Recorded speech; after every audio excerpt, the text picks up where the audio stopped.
there, Mrs. Balcom here. Today we're learning about the geography and trade of North Africa, so please make sure to have your notes out in front of you and remove any and all distractions, and let's do this. Let's start with our objectives for this lesson. By the end of this lesson, you should be able to identify the Sahara and other landforms that characterize North Africa. Make sure you're writing this down at the top of your notes, please. Additionally, you should be able to summarize the development of trade in North Africa across the Sahara. Now, notice I keep saying Sahara. You can actually say Sahara or Sahara. They're both considered correct. However, I was a big nerd growing up. I always watched, nature movies with narrated by David Attenborough, who's British, and he always pronounced it Sahara. And so I kind of get stuck with that a lot. So, all right. So one thing I want to clarify are the regions of Africa. Africa is a huge continent. In 7th grade, we are focusing on North and West Africa, which you see circled on our slide here. We'd love to dive into the rest of Africa, but again, we're focusing on this region of the world, otherwise known as Afro-Eurasia. All right, our first heading is locations and landforms. Please make sure you're there on your notes. Starting with the location of Africa, notice that Africa borders the Mediterranean Sea in the north here. And in fact, it's only about 10 miles from the tip of Morocco here in North Africa to the tip of Europe, this is what we know as Spain today. And in fact, if you were standing in Europe, you could look across and see the Atlas Mountains here. So this view is a little flipped here. So here would be Spain and over here would be Africa. So that's how close they are. And then if we take a look to the north, we have the very rugged Atlas Mountains. So Africa's coastline is, defined by these mountain ranges. Continuing with locations and landforms, if we continue south of the Atlas Mountains, we have the very famous Sahara Desert. It is the main feature of North Africa. And by the way, the word Sahara is actually an Arabic word for desert. So when we say Sahara Desert, we're essentially saying desert, desert. So again, the Sahara is the world's largest sand desert, and it spans from the Atlantic to the Red Sea. Okay, so we've got the Red Sea here and the Atlantic over here. So it's very vast in size.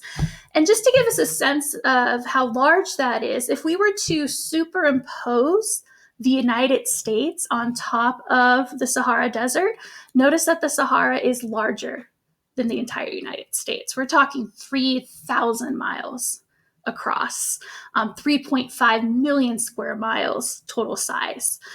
In fact, if we were to take the United States and fit it into Africa, Africa is 4 times the size of the United States. The Sahara is one of the driest and hottest places on Earth. We're talking temps of 130 degrees.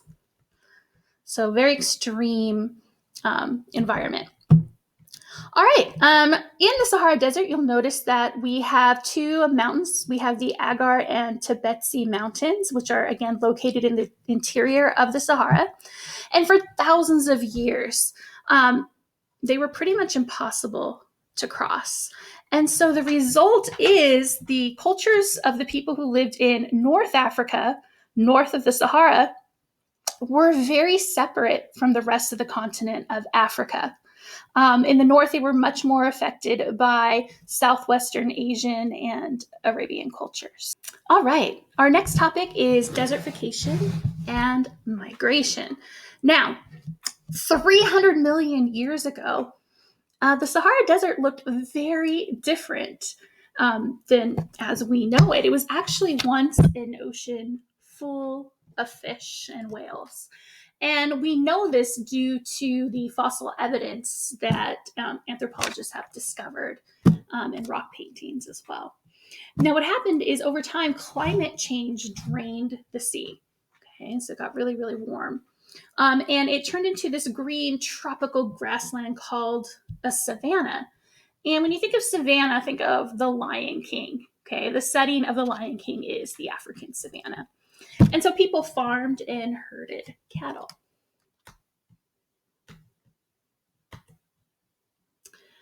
Now, around 5300 BC, the Sahara's lakes, rivers, and grasslands dried up.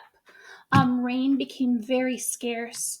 Again, we're talking temperatures, soaring into 130 degrees, and the result was what we call the desertification of this part of Africa. This once fertile land became an unproductive desert, as you see in the picture here. The sand is baking from the heat of the sun.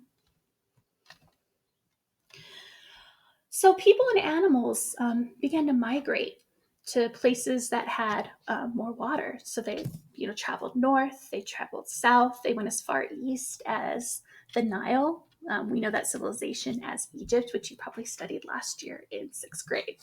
One thing I want to point out is the challenges of developing trade across this vast desert really will be a reoccurring theme in this unit of study. All right, so that takes us to the Berbers. Now, the Berbers are the native people to North Africa. They've lived there for many centuries. And we're talking about the countries today that we know as Egypt, Libya, Tunisia, Algeria, Morocco.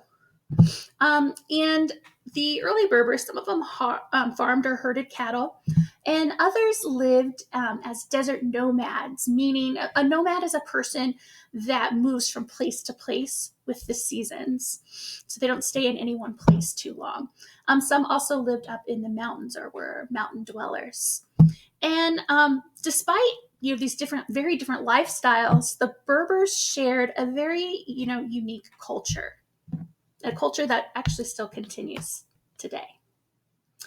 So things started to change in the 800s AD. The Phoenicians and Greeks founded cities along the North African coast. And if we take a look at this map here, okay, we've got Europe up here. Here we have the northern coast of Africa. And here are these major cities. Notice Carthage being one of them. Okay, so these areas were established really as staging areas for trade with Spain. Okay, so these cities along the northern coast were extremely wealthy.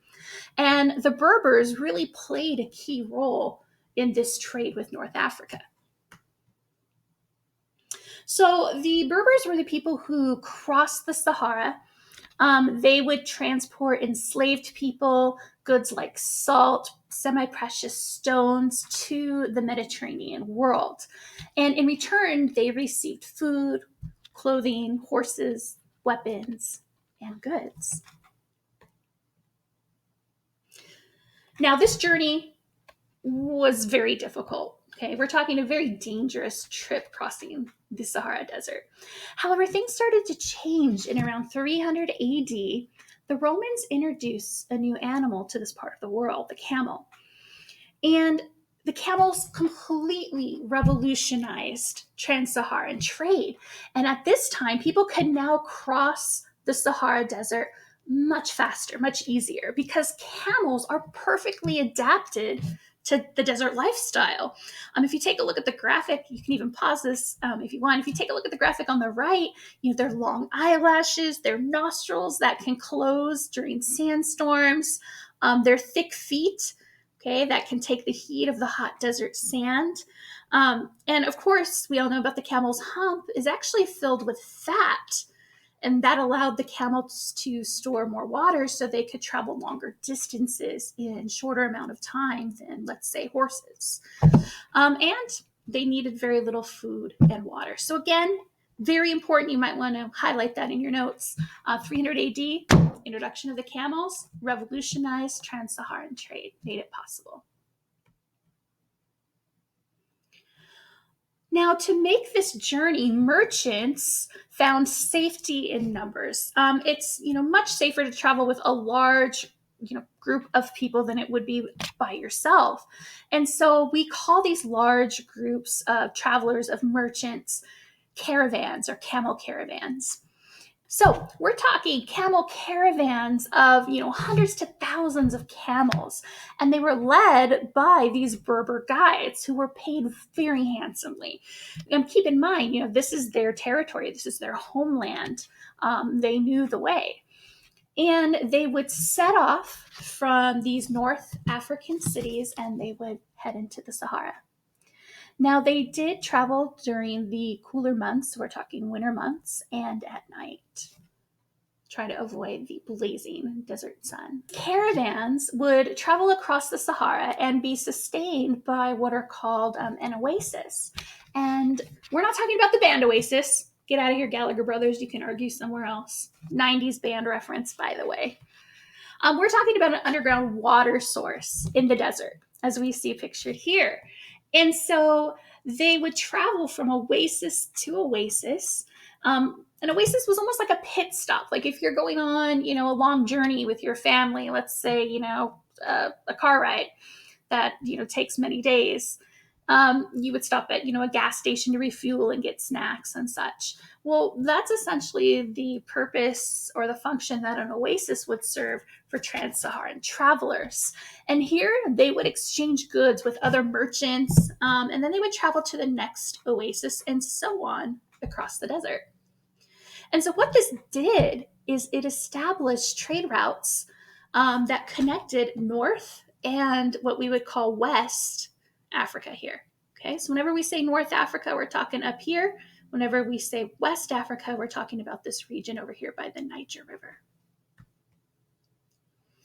All right, so these oases, by the way, oases is the plural form of oasis. So these oases grew eventually into towns. And then these towns, as more and more people, decided to travel and some decided to settle, they turned into cities. And then these cities really became wealthy trade centers across the desert. Now, again, this journey was incredibly dangerous, really easy to get lost. I mean, one sand dune probably looks a lot like the next one and the next one and the next one. Sandstorms, very common in the Sahara Desert, and attack by desert nomads, which is why it really paid off to travel in these large groups for protection. All right, so just to recap, in this lesson, we learned to identify the Sahara and other landforms that characterize North Africa. And secondly, you should be able to now summarize the development of trade in North Africa across the Sahara.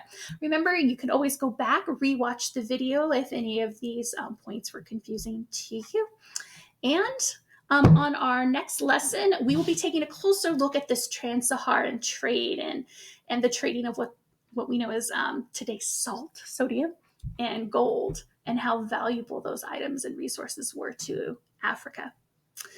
As well as we'll be taking a look at some religious beliefs and the role that played in the history of the people there.